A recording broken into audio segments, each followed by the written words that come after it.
These two people, the 16 people last week, you were on the ground, you were in Minnesota. Tell us what you're seeing and what's coming. Yeah, Sean, I've been in Minnesota 4 days total, working on obtaining this indictment. We arrested 2 more, and I made it very clear, if you protested, if you rioted in that church, we are going to find you and we're going to arrest you. Don Lemon and 8 others have now been charged in a single indictment because you cannot attack, and that's what it was. It was an attack style on a house of worship. You can't do it. It was a Sunday morning. There were parishioners, there were families, there were grandparents, there were people with canes, there were children upstairs in the nursery. They bombarded in, and as Don Lemon put it in his own words, they were on their way to a resistance at that church. And that's exactly what they did. They had a resistance operation. They barged in that church. There were originally about 400 people in that church. The video you're now showing, a lot of them ran out the back door. The lucky ones were able to get out. These people will say these parishioners thought they were going to get shot. One of the people with Don Lemon screamed, quote, "This ain't a house of worship. This is the house of the devil." There were children crying. There were parents blocked from getting upstairs to take their children out of Sunday school. A group of women ran out a side door. Multiple people fell on the ice. One woman severely damaged her arm, had to go to the hospital. Don Lemon blocked someone from going out that door. They were screaming at parishioners. It was horrible. No American, we don't live in a third world country. We live in the United States of America, and you will have the right to worship safely and freely in a house of worship, whether it's a church, a synagogue, a temple, a mosque, any house of worship in this country, you will be safe. And the reason they gotta do this, one reason they gotta do this, I'm gonna say this real quick. There's a kid who ran up in a synagogue in New York, protesting whatever he was protesting. Maybe he felt because Zoran Mandani's there in this Muslim city, he could just do that. That's horrible. If they don't prosecute Don, if they don't even if he gets six months in prison, which is probably going to help Don, he'll be locked up with a bunch of men in prison. His husband better watch out. He's probably going to cheat on his wife.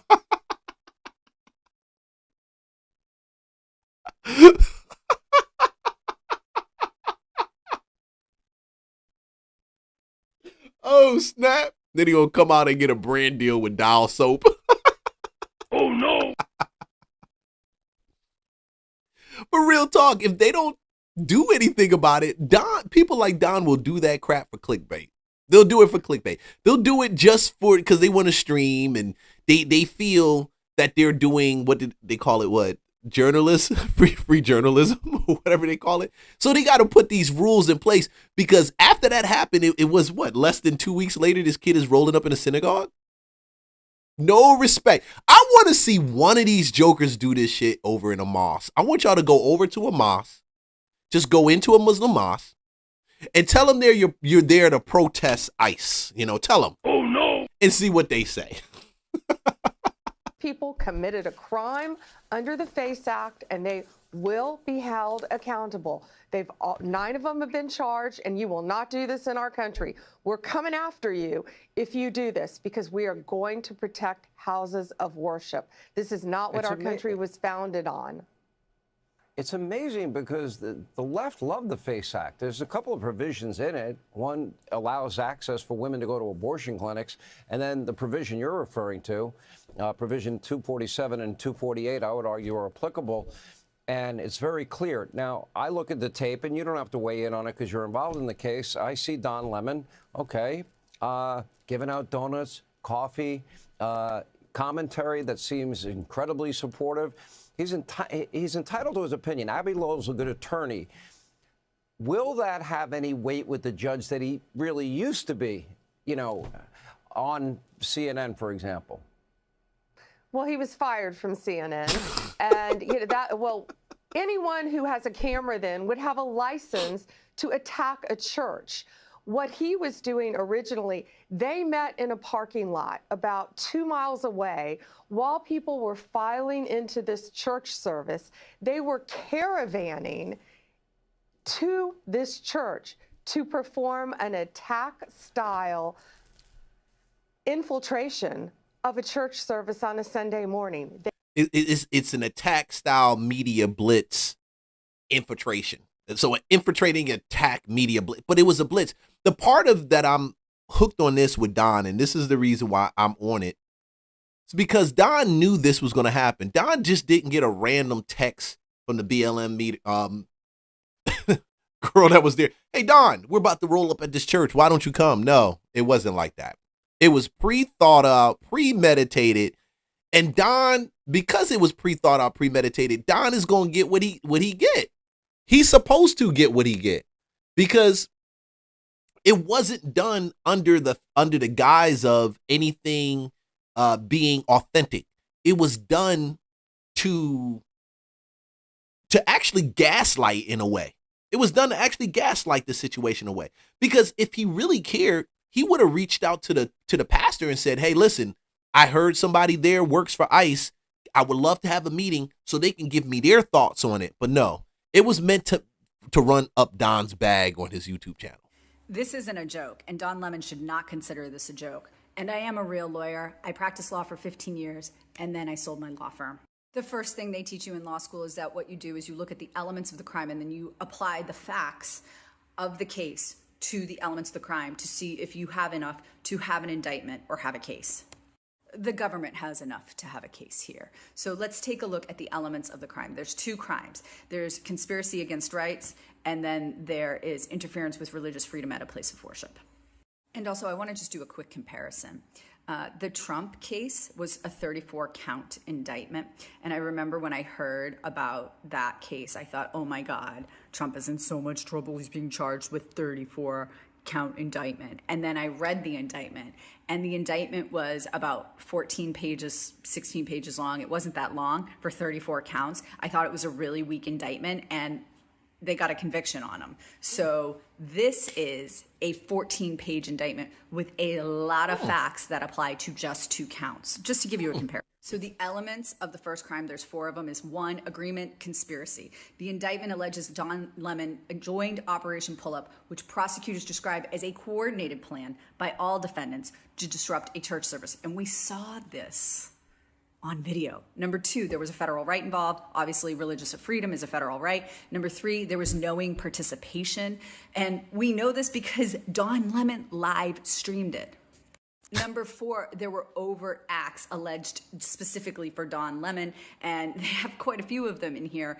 They were live streaming while taking steps to hide operational details. Number 2, driving to the church and instructing others not to give anything away. Number 3, entering the church with the group. Number 4, commenting on frightened congregants on the live stream. Number 5, acknowledging the whole point was to disrupt. Like he acknowledged it, and you see him frightened there. You figure if you're coming in peace, why the hell you gonna let them be frightened? You know what you're doing. It's premeditated. It's his intent in there.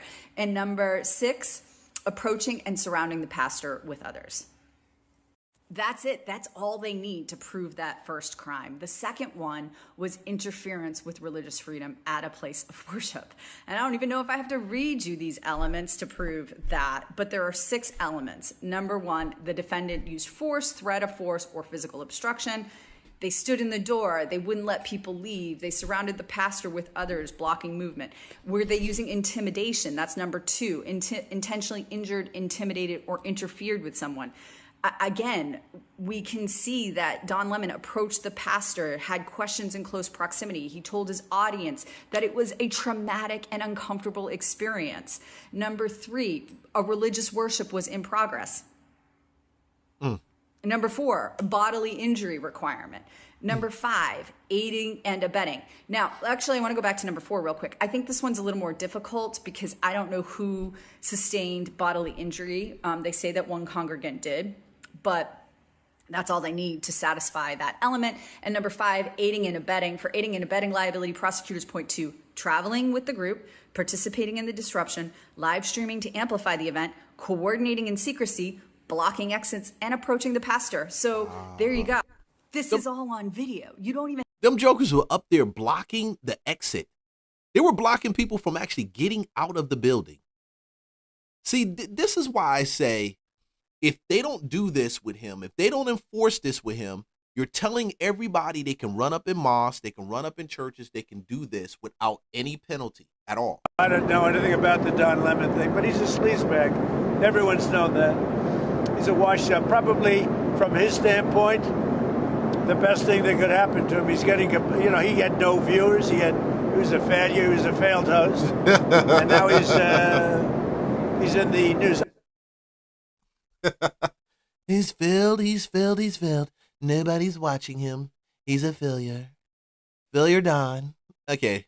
I had to go by Don's page, man. I had to go by Don's page. Let's go with Don. So Don gets into it. And this is Don. So this is Don speaking out about what took place. I don't know. Let's see. What does Don have to say for himself? Dilemma. About what has happened. I had no idea that all of this turmoil was going on. I just thought it would be, I thought people would report on it, but not to this extent. So thank you guys. And I'm only a minute in and he throwing these lines and shades and gaslighting. He is a liar. This is all for content. This is all for play. When you get fired from CNN and you got to still make up the bag, this is what you do. This is what you do, kids. This is what you do. the like and hit the thumbs up because it does affect the algorithm and more people become aware of our conversation and our show. And today is a really important one, and it's important for our democracy and to the Constitution of the United States, and what the amendment that I believe is the bedrock of our democracy, and that is the First Amendment. Freedom of speech, freedom of the press, freedom to peaceably assemble, all of those things. This encapsulates all of that. And I'm glad that, at least to the extent that it has, that people are realizing the critical moment that we're in this country, that our rights are under assault. It may have started with people having their due process rights violated on the streets, violently violated on the streets, but now they're trying. When these people make this narrative up, I can only watch but so much of it. And I listen to a lot of this. Look, this is Don's channel. This is his channel. This is what he's streaming. This is him. And I'd say it, you really don't get, this is nothing but a bag play for Don. Don will continue to ignore that these people don't deserve due process because they didn't come in under due process. Due process should be available only for American citizens, not for somebody that broke into your shit. But Don doesn't want to acknowledge that. Nobody on the left wants to acknowledge this.